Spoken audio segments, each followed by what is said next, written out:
Hi friends, welcome to sathishanitha YouTube channel.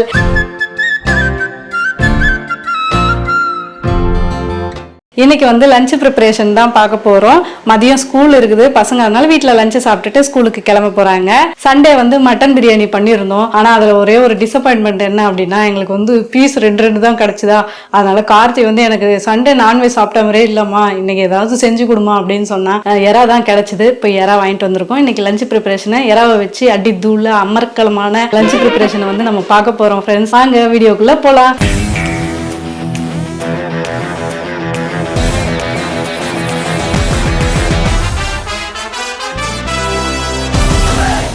வாங்க இன்னைக்கான lunch ப்ரிப்பரேஷனை பார்க்கலாம். ஃபர்ஸ்ட் வந்து பருப்பு, வெங்காயம், தக்காளி, பூண்டு, மஞ்சள் தூள் எல்லாமே போட்டு ஒரு 5 விசில் விட்டு இறக்கி வச்சுட்டேன்.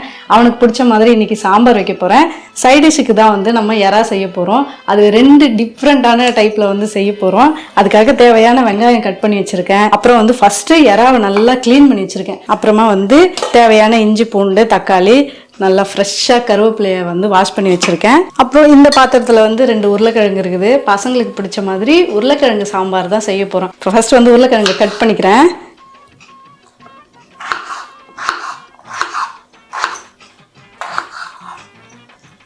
ஓகே, உருளைக்கிழங்கு வந்து கட் பண்ணியாச்சு. பருப்பு வந்து நல்லா வெந்துருச்சு. இதில் வந்து மிளகாத்தூள் போட்டு கடைஞ்சிக்கலாம். எப்பயும் போல் சாம்பார் வைக்கிற மெத்தட் தான். இன்னைக்கு வந்து சீக்கிரமாக செஞ்சுட்டு பசங்களை ஸ்கூலுக்கு ரெடி பண்ணி அனுப்புங்க. அதுதான் நமக்கு வந்து பெரிய டாஸ்க்கு. மிளகாத்தூள் வந்து ஒரு 2 ஸ்பூன் சேர்த்தாச்சு. பருப்போடு சேர்த்து நல்லா கடைஞ்சாச்சு, நல்லா மசிச்சாச்சு. இப்போ வந்து தண்ணி வந்து சேர்த்துக்கலாம்.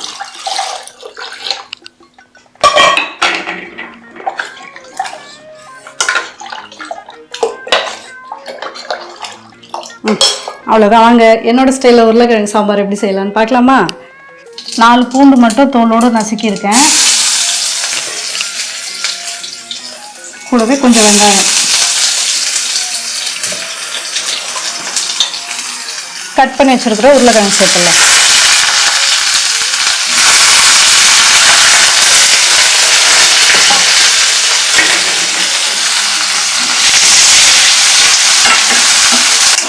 அவ்வளோதான், ஒரு 2 நிமிஷம் வதக்குனா போதும்.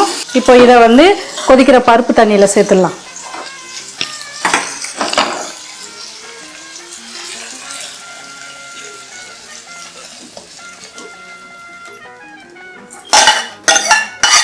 இது கூடவே கொஞ்சமாக பெருங்காயத்தூள். அவ்வளோதான். உருளைக்கிழங்கு வந்து நல்லா வேக விட்டு ஆஃப் பண்ணோம் அப்படின்னா நம்மளோட உருளைக்கிழங்கு சாம்பார் ரெடி ஆகிடும். ஃபஸ்ட்டே வந்து மஞ்சள் தூள், உப்புலாம் போட்டு வாஷ் பண்ணி வச்சுட்டேன். ஒரே ஒரு டிஷ் செய்யலாமா இல்லை 2 செய்யலாமான்னு ஒரே கன்ஃபியூஸாக இருந்ததா. சரி பரவாயில்ல, பசங்களுக்கு வந்து நல்லா சாப்பிட்டு திருப்தி கிடைக்கணும் அப்படின்னு 2ஆக செய்யலாம் அப்படின்னு பிளான் பண்ணிட்டேன். கொஞ்சம் எறா தொக்கும், கொஞ்சம் வந்து எறா 65 பண்ணலாம் அப்படின்ட்டு இருக்கேன். சாம்பார் வந்து நார்மலாக இருக்குதா, அதில் வந்து நம்ம ஒரு காரசாரமான ஒரு ஃப்ரை வச்சு சாப்பிடும்போது எவ்வளோ டேஸ்ட்டாக இருக்கும். சரி அதனால தான் நான் வந்து இன்னைக்கு அதெல்லாம் ரெடி பண்ண போகிறேன். இந்த எறாவில் தான் நான் வந்து 65 பண்ண போகிறேன். இதில் வந்து மசாலாலாம் ரெடி பண்ணி வச்சுப்போம். ஃபஸ்ட்டு வந்து கொஞ்சமாக கார்ன்ஃப்ளவர் மாவு 2 ஸ்பூனும் அரிசி மாவு 2 ஸ்பூனும் எடுத்திருக்கேன்.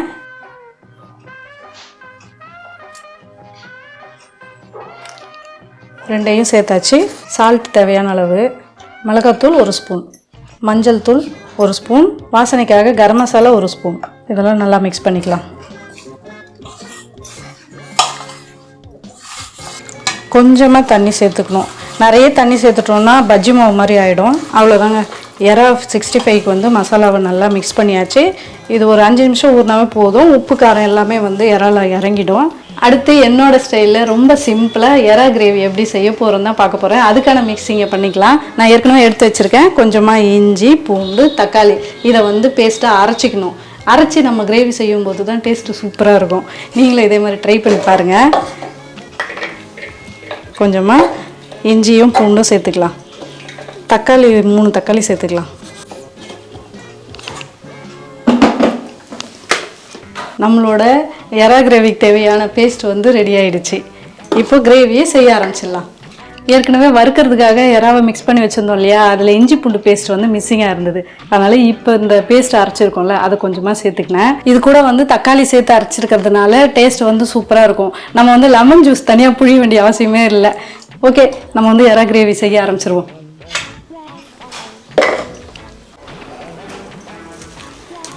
நம்மளோட உருளைக்கிழங்கு சாம்பார் ரெடி ஆகிடுச்சு. இதில் வந்து ஃப்ரெஷ்ஷாக கருவேப்பிலையை சேர்த்து இறக்கிடலாம். அவ்வளோதான், சூப்பரான உருளைக்கிழங்கு சாம்பார் என்னோட ஸ்டைலில் ரெடி ஆகிடுச்சு. நீங்களும் இதே மாதிரி ட்ரை பண்ணி பாருங்கள். உங்களுக்கு டேஸ்ட் எப்படி வருதுன்னு எனக்கு கமெண்ட் பண்ணுங்கள். எறா கிரேவிக்கு பாத்திரம் வந்து காஞ்சிருச்சு. தேவையான அளவு எண்ணெய் ஊற்றிக்கலாம்.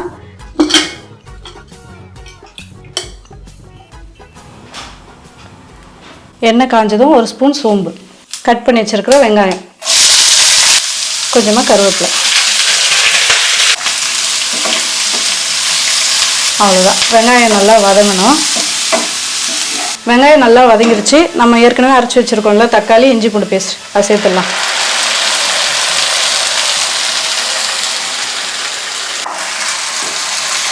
இது கூடவே நல்லா வதக்கிக்கணும். இது எல்லாத்தையும் சேர்த்து தக்காளி வெங்காயம்லாம் நல்லா வதங்கினதுக்கு பிறகு ஒரு 2 ஸ்பூனுக்கு கரம் மசாலா, 1 ஸ்பூன் மஞ்சள் தூள், மிளகாத்தூள் 1 ஸ்பூன், குழம்பு மிளகாத்தூள் 1 ஸ்பூன் சேர்க்குறேன். இது எல்லாத்தையும் சேர்த்து நல்லா வதக்கிக்கணும்.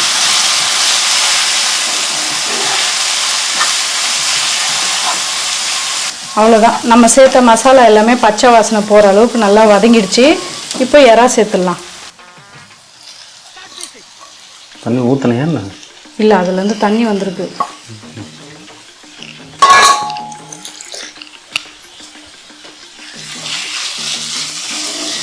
எறாவை சேர்த்து மசாலாவோடு நல்லா மிக்ஸ் பண்ணி அப்படியே தொக்கா எடுக்கணும். இப்போது பார்க்கும்போதே சூப்பராக இருக்குது. வாசனை பயங்கரமாக இருக்குது இங்கே. இப்போ தேவையான சால்ட் சேர்த்துடலாம். கொஞ்சமாகவே சேர்த்துக்கலாம். அப்புறம் நிறைய ஆயிடுச்சுன்னா நம்மளால ஒன்றும் பண்ண முடியாது. இது வந்து கொஞ்சம் செமி கிரேவியாக எடுக்க போகிறோன்றதுனால சால்ட்டு எல்லாமே வந்து கம்மியாக தான் சேர்க்கணும்.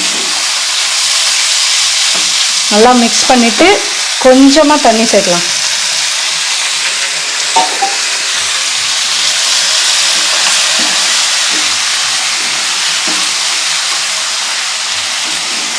போட்ட உடனே அப்படியே சுருண்டுருச்சு பாருங்க. இப்போ இதை வந்து சிம்லேயே 5 நிமிஷம் விட்டோம்னா எறா கிரேவி வந்து சூப்பராக ரெடி ஆகிடும். அதனால் இந்த அடுப்புக்கு மாற்றிக்கிறேன். இது வந்து சின்ன அடுப்பு, சிம்மில் எரியறதுக்கு கரெக்டாக இருக்கும். ஓகே, அடுப்பை சிம்மில் வச்சுட்டேன். இப்போ இந்த பாத்திரத்தில் தான் எறா 65 செய்ய போகிறோம். பாத்திரத்தில் எண்ணெய் ஊற்றி நல்லா காய வச்சுப்போம். இங்கே எண்ணெய் நல்லா காஞ்சிருச்சு. நம்ம ரெடி பண்ணி வச்சுருக்கிற எறாவை போட்டு பொரிக்க போகிறோம். இது கூட லாஸ்ட்டாக வந்து கருவேப்பிலை சேர்த்து பொரிக்கலாம். நல்லா வாசனையாக இருக்கும். அப்படியே எண்ணெயில் இந்த கருவேப்பிலை பொரிச்சு மொறுன்னு சாப்பிட்றதுக்கு சூப்பராக இருக்கும். கருவேப்பிலை சாப்பிடாதவங்க கூட இந்த மாதிரிலாம் பொரிச்சு கொடுத்தோன்னா சாப்பிட்ருவாங்க.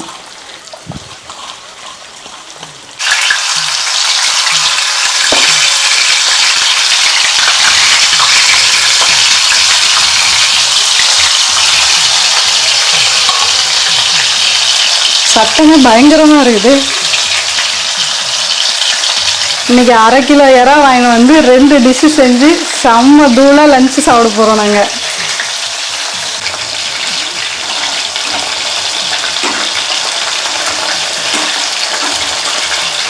நல்லா 2 பக்கமும் செவக்க வறுக்கணும். அவ்வளோதான், எறா நல்லா ஃப்ரை ஆகிடுச்சு. எடுத்துடலாம்.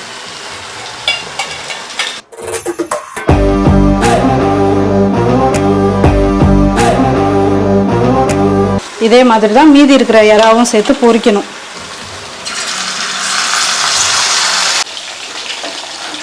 நம்மளோட எறா கிரேவியும் ரெடி ஆயிடுச்சு. செம்மி கிரேவியாக எடுத்திருக்கேன். இதே மாதிரி நீங்களும் ட்ரை பண்ணி பாருங்கள். சூப்பராக இருக்கும் டேஸ்ட்டு. அடுத்து 65 எடுத்துடலாம். அவ்வளோதான் ஃப்ரெண்ட்ஸ், எல்லா எறாவும் வந்து நம்ம பொரிச்சு எடுத்துட்டோம். என்னோட ஸ்டைலில் எறா 65 ரெடியாக இருக்குது. இப்போ வந்து இன்றைக்கி லஞ்ச் ப்ரிப்பரேஷனுக்கு என்னென்ன செஞ்சுருக்குன்னு பார்க்கலாமா? இன்றைக்கி ஸ்பெஷலாக என்னோட ஸ்டைலில் எறா கிரேவி, எறா 65, எங்களோட பசங்களுக்கு பிடிச்ச மாதிரியான உருளைக்கிழங்கு சாம்பார், சுட சுட சாதம். இன்றைக்கி இதுதான் எங்களோட லஞ்ச் ப்ரிப்பரேஷன். பிடிச்சிருந்ததுன்னா சதீஷ் அனிதா சேனலை சப்ஸ்கிரைப் பண்ணுங்கள். கூடவே பெல் ஐக்கானை ப்ரெஸ் பண்ணி வைங்க. இன்னொரு இன்ட்ரெஸ்டிங்கான விலாகில் மீட் பண்ணலாம். பாய்.